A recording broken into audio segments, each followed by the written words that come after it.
Welcome to this Office Hours interview series where we go behind the scenes with our faculty instructors of lifelong learning courses here at Vanderbilt Divinity School.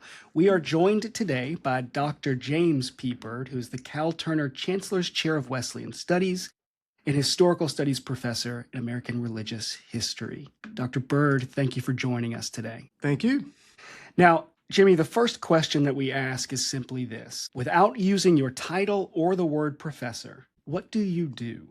I think I deal in vicarious experiences. I heard a historian once say that, we live in a certain time and place, and all we really know of the world firsthand is the time and place that we're living in. And the only way that we can, in any way, experience another time and place is through historical imagination and historical research. So I try to introduce students to different places, different times, different people. I mean, we know the people that we can meet in this lifetime. Well, there are a lot of people who've gone before that have a lot of interesting things to tell us. And I like to say that, if you limit your social circle and the people that you engage with to the people who are in front of you in this time and place, you really need to increase your social circle and take into account those who've gone before and ways in which they can talk to us.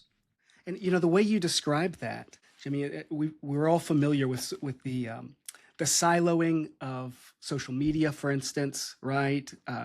Right. Even our political parties, our lives have become increasingly siloed. And I've never made this connection before, but what I hear you saying, the way you understand your vocation, is helping folks get outside of those silos. Let's just expand our conversations. Yeah.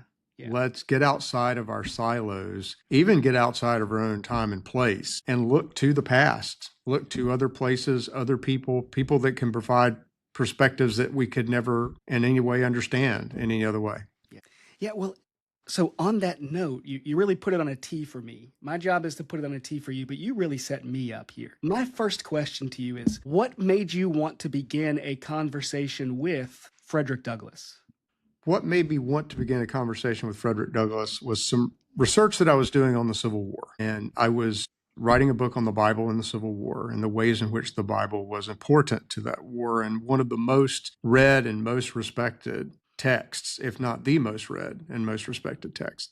And I ran across Frederick Douglass. And of course, I had experience with Frederick Douglass. I knew who Frederick Douglass was. I knew the main themes around Frederick Douglass, but I had never really engaged with his writings in a serious way. And the more I read of Frederick Douglass and the more I read about Frederick Douglass, the more impressed I was with what he stood for, the way he explained himself, and the way that he impressed all of the North with his speeches and writings. Yeah, and you said something that I thought was really incredible when we were talking just in casual conversation about your current lifelong learning course, which is the Faith of Frederick Douglass, that it's nearly impossible to understand America in 2026 without understanding the faith of Frederick Douglass. What are we missing? I think Frederick Douglass provides us with a perspective on the United States that we can rarely find. This is someone who endured slavery. Slavery wasn't theoretical for him. He lived through it. He escaped from slavery. He traveled north. He then became one of the most famous speakers in the United States. He also spoke in Britain. He spoke in England, Ireland, Scotland, several times. He became an internationally known person. And as he did that, he provides us with a perspective on what was going on in the United States that we don't get in many other places and from many other sources. So I just don't think we get the United States unless we hear Frederick Douglass and hear what he has to say about this nation and how it developed and what its possibilities are and what its problems are. So I think we really need to listen to him today. I think he has something to say to us, as he always has. Frederick Douglass was many things. He was never boring.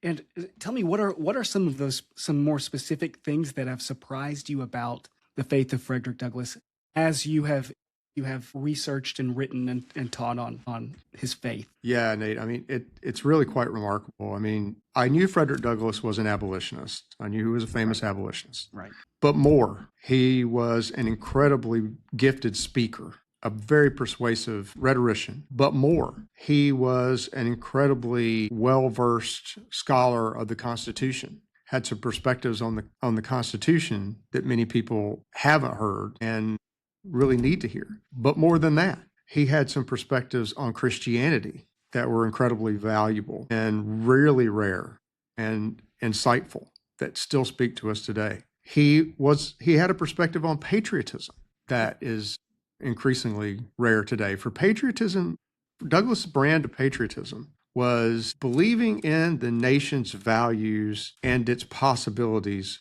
without ignoring the nation's pitfalls and struggles and evils. Can you tell us about how he was able to hold both of those truths? Obviously, the nation has great potential, and at the same time, we can't talk about the faith of Frederick Douglass, right, without talking about the original sin in America, right, as it's been called, which is slavery. Mm-hmm. Tell me about how both those realities would have shaped his faith and how he was able to reconcile. Yeah, I think sometimes when we think of patriotism today, we think of absolute allegiance to the nation without any criticism, absolute allegiance to the nation with no qualifiers. And for Douglass, you had someone who was very loyal to the possibilities of the nation, believed sternly in the values that the nation represented from the founding, and yet was also very about where the nation had fallen short of those foundings. So when it came to slavery, he saw it as the great contradiction. Now, he wasn't the only one who made that statement. He wasn't the only one who said that. But he probably said it to more people with more of a persuasive way than anyone else in his time. Yeah. As we're having this conversation, I think as a former AP US history teacher, right, most of us only encounter that would be the extent of what many of us would encounter from Frederick Douglass. But what I hear you saying is that it's not just that he was a significant political and spiritual force in 19th century America. It's also that he had incredible influence as well. And tell me about what made his work so persuasive, if others were also saying some of the same things. Yeah, this is great. I mean, the AP version of Frederick Douglass is not bad. I mean, not that I remember the AP exam or anything like that. I could probably still give you the student learning outcomes, Jimmy. Yeah, I never took it. So anyway, the AP version I'm sure is very good. But what you get when you really encounter Douglass firsthand with his writings is you get what you said. You get the appeal of Douglass, the way in which he was able to say things so persuasively and appeal to people on so many levels, because he was able to bring up topics like the founders and name the founders and talk about what they did was great, and yet there was this other issue that was incredibly important. He could talk about the Bible. And Douglass, I said this today to someone, I think if we were able to bring Douglass today and stand him up against just about any minister, he would be able to do as well as anybody on the Bible. He knew the Bible up one side, down the other. He knew the Bible completely. And that added to his ability to persuade and to speak to a nation that was relatively biblically literate compared to today. So what we miss when we have a superficial view of Douglass and his career is we miss what made Douglass Douglass. And that was his language, his art. And his art was the spoken word. And he was an incredible speaker, and his speaking ability translated to various publics and various people. So he was an incredibly persuasive speaker across time and across different society levels. With Douglass being a former slave, tell us about his education, because obviously slaves in the South were not allowed to read and write. So tell us about his educational formation. Yeah, that is such a critical question, because he was so learned and had such a way with words. I mean, I could take his speeches right now and go to our students and say, hey, write like this, write like Frederick Douglass. Right. He was that good. You're not wasting your time reading Frederick Douglass, not by a long shot. Right. And yet, as you say, he wasn't formally educated. So the way he describes it is he was educated, he was taught to read by a master's wife. And she was training him, teaching him the basics of how to read until the master found out about it and made her stop. Okay. And then he just said he found ways to teach himself wherever he could. He said he would pay some of the young white boys who were around him who had been educated to help give him some lessons. So he just had this yearning to be educated. In fact, he makes the statement at one point that he's almost as grateful for the master for forbidding his wife from teaching him to read as he is to the master's wife, for teaching him to read. Because once the master said, I don't want this person to learn how to read, he said, well, I really knew I needed to learn how to read. It was incredibly important for him. There's something that I don't get that he doesn't want me to have, so I'm going to get that. And that was an education. And my next question here is, well, I'll preface it by saying this. And I've told you this before, Jimmy, one of the things that I love about lifelong learning, that my role here is I actually get to encounter all of the scholarship that's being put out there, right? And as I work closely with you all, and your course relies entirely upon primary sources, which is almost unheard of for a lifelong learning program. And so my question to you, first part, there are two parts. The first one is, why only primary sources? Yeah, there are a lot of good historical works on Douglass. David White's biography is fabulous. I mean, there's some great books about Douglass. But I think as an introduction to Douglass, for someone who's never really done any intensive study of Douglass, I'm a primary source person. I like that firsthand experience with the actual author, the actual person that we're studying. Also, there's just the fact that his primary sources, his speeches, his writings, his letters are just so good. They're just so valuable. I mean, every week, the first time I taught this class, when we would come in, students would say, I just can't believe what I read this week. I can't believe what I read this week. I can't believe this. I can't believe what we're talking about. And every week we could have gone on 2 hours longer than we did. And it was a 3-hour seminar. Right. There was just this excitement that built as the semester went on, and we'd go chronologically over Douglass's writings. And they're just that compelling because he was attempting a huge task, a monumental task. He was attempting to disrupt a slave system, the slave power, many people called it back then, that integrated itself so securely within the United States and its government and was protected by law and seemed to be an insurmountable obstacle for a lot of abolitionists, a lot of people who were opposing it, because it seemed to have so much power and money behind it, because there was so much power and money behind it. And in order to topple that giant, in order to slay that Goliath, he knew he had to be persuasive. He knew he had to be better than good, and he was.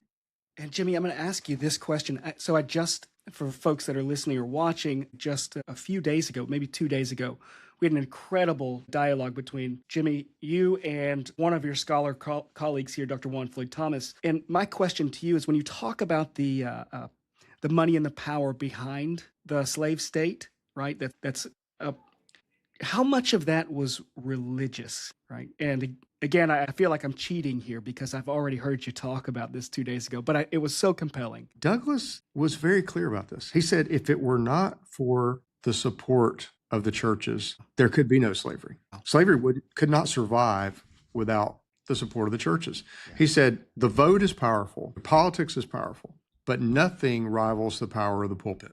And at that time, I think he had a case. I mean, because churches were very powerful at that point. There were just so many Protestants, especially, and so many sermons being preached on not only spiritual, but political issues as well. And he said that if it were not for the power of the pulpit, slavery wouldn't survive. He also said if all preachers were preaching the real gospel, which as he understood it would be the gospel that included abolitionism. I mean, he just could not believe that anyone preaching the pure gospel of Jesus Christ could ever support slavery.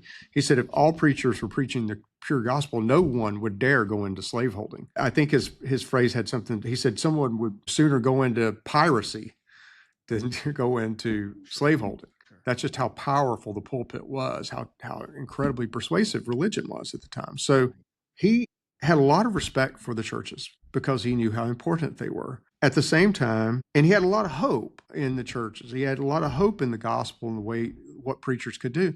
But he was also deeply disappointed in the churches the denominations and individual preachers because they either supported the system of slavery or they didn't speak about it at all. And that was a tragedy for him.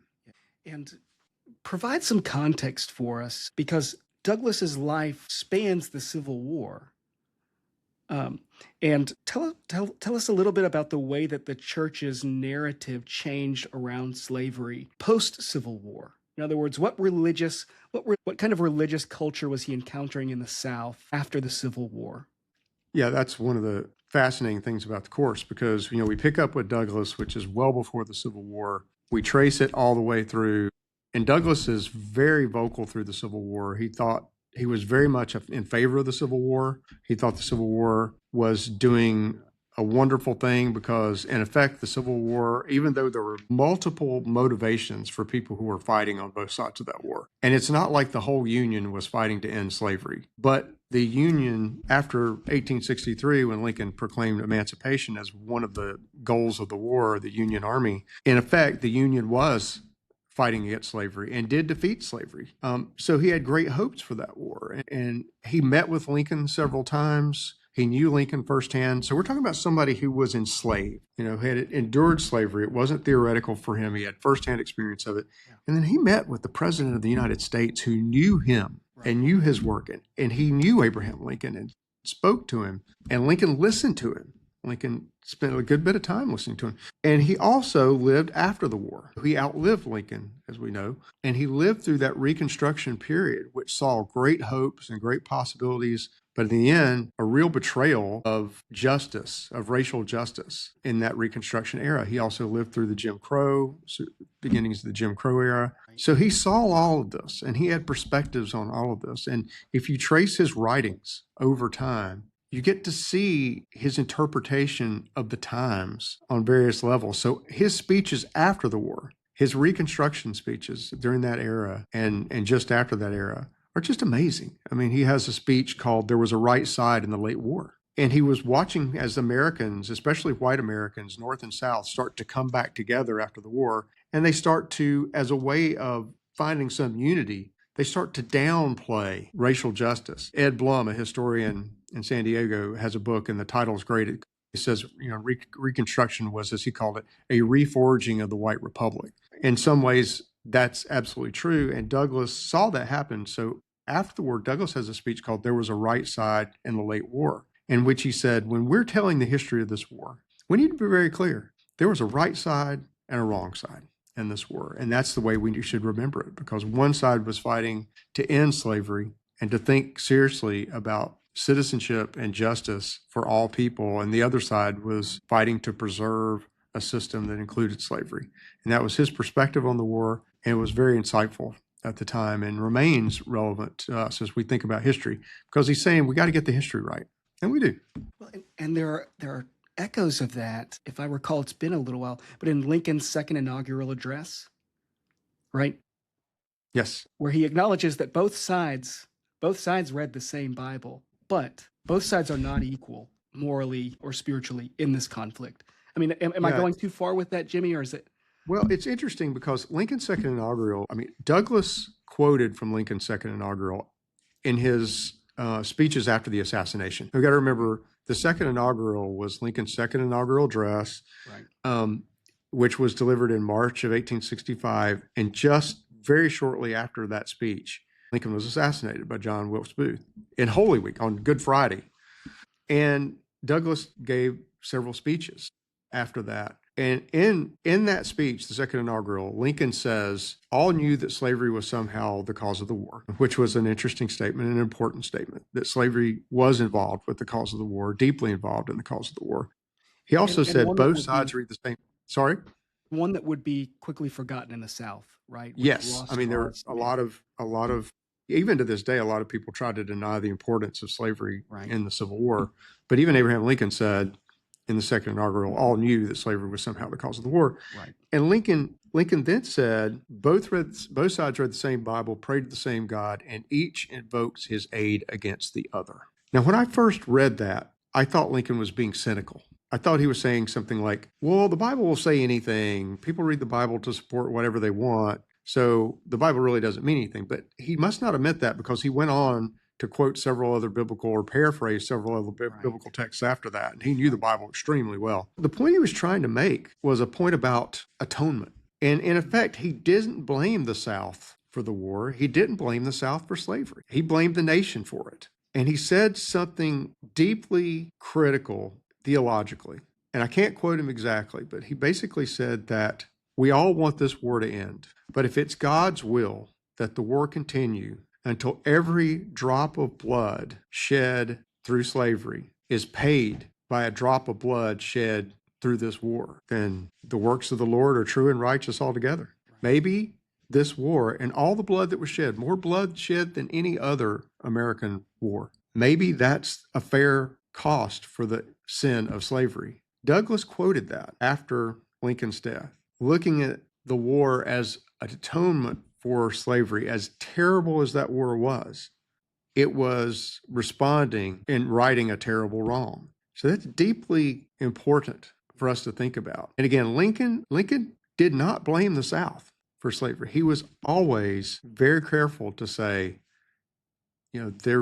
this war, the slavery was something the nation accepted. Hey, Jimmy, I think what you've just shared with me that I wasn't aware of was this sort of nuanced view that Lincoln blamed the nation for slavery. Is that right? Not exclusively the South, but the nation. He did. I mean, of course, he knew that slaveholding, the South, the Confederacy was the problem, secession, slavery continuing in the South. But he was always very careful to recognize that the nation supported slavery. The nation was overall involved in slavery and profiting from slavery. So in his second inaugural, he was careful not to lay blame on one side. In fact, that's what some people expected. Inaugural addresses are supposed to be happy speeches. We won the election and we're going to do great things. Lincoln's second inaugural was not a happy speech. It was a somber speech. It wasn't a long speech. It was a short speech. It was muddy in Washington. It had been raining that day, and it received mixed reviews because basically Lincoln didn't say, rah, rah, rah, we won the war, things are going great, or we're winning the war, things are going great. His was a somber, very deeply theological message. And Douglass later quoted, who was at the address, said it was more like a sermon than a state paper. Right. It sounded more like a sermon than a political speech because Lincoln from the beginning said all knew that slavery was somehow the cause of the war. And then he said basically that both sides were asking for God's help. Both sides read the same Bible, both sides prayed to the same God, and each invoked his aid against the other. And then he made that atonement statement that Douglass quoted later, where he said, everybody wants the war to end. We all wish that the war would end soon. But if God wills that it continue, and this is a paraphrase, but he said, if God wills that it continue until all the blood shed through slavery is paid for by all the blood shed in this war, and everybody knew how bloody that war was. It was the most bloody war in American history.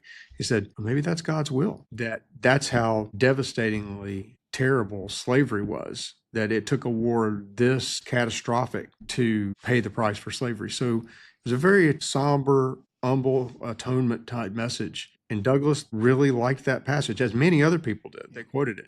Now, Lincoln knew very well that the speech wasn't very popular and he wrote in a letter a few days after that, shortly after that, he said, the speech was not immediately popular, Lincoln said, because people are not really interested in hearing that their side is not God's side. Right. So I want to end with this question for you. What a lot of folks don't know is that Divinity School is incredibly diverse in about every possible way, right? Especially teaching at VDS. And we like to say we're a place we have a lot of folks that want new questions. What I'd love to know is, as you have such a diversity of students that encounter these primary sources, what do you learn from them as they interpret and interact with these Frederick Douglass? That's one of the best parts of teaching, because we learn as much as the students do. Because every week when we would come in and they've read Douglass, they've read a particular text from 1846 or something, dealing with an issue relevant to that time, they bring new insights to it. They bring comparisons to it, because history is not really about the past. History is a conversation between the past and the present that's relevant to the present. Historians are not just looking at old stuff for the sake of looking at old stuff. And we like looking at old stuff, nothing against old stuff. But we're looking at old stuff for the sake of what it can give us. We're looking at old stuff for what it can show us today. And we get that when we engage with our students. When the students read those sources and come in and just have all these applications to what they're dealing with and what we're dealing with today. That's the joy of history, and it helps us to live in the present. Yeah, it both grounds us in our current lived experience and also, as you said at the beginning, broadens our silo, right? Yeah, I mean, it's like we talk in divinity schools a lot about thinking theologically. Yeah. And that's very important. Right.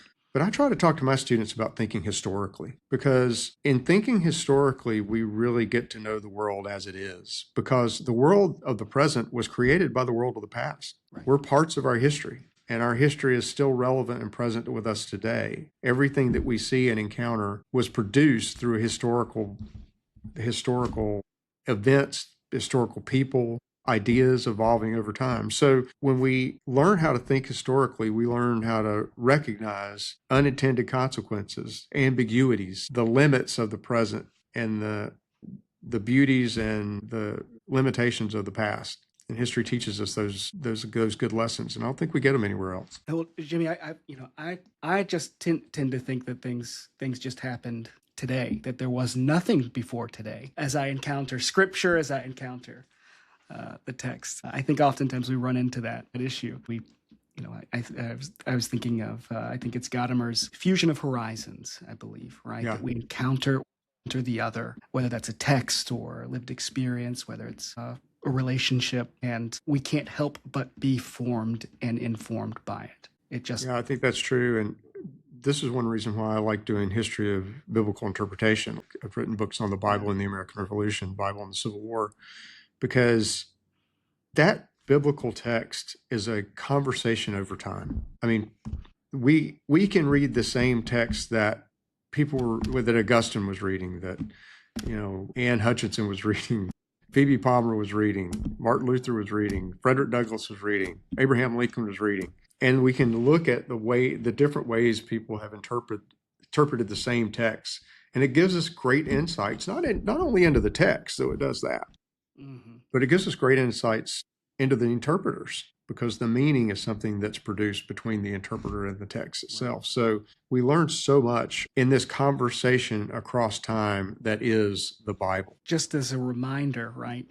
When we talk about the primary sources in the work of Frederick Douglass, just like we've talked about with Lincoln, is that they are also interpreting scripture as they're creating primary sources. So you're getting a lens, right, into the way in which they interpreted. Absolutely. Yeah, they knew the Bible so well. Yeah. If Americans owned a book, it was probably the Bible. Yeah. That was an incredibly authoritative source, and Douglass knew it extremely well. So did Abraham Lincoln. So did a good many people at the time.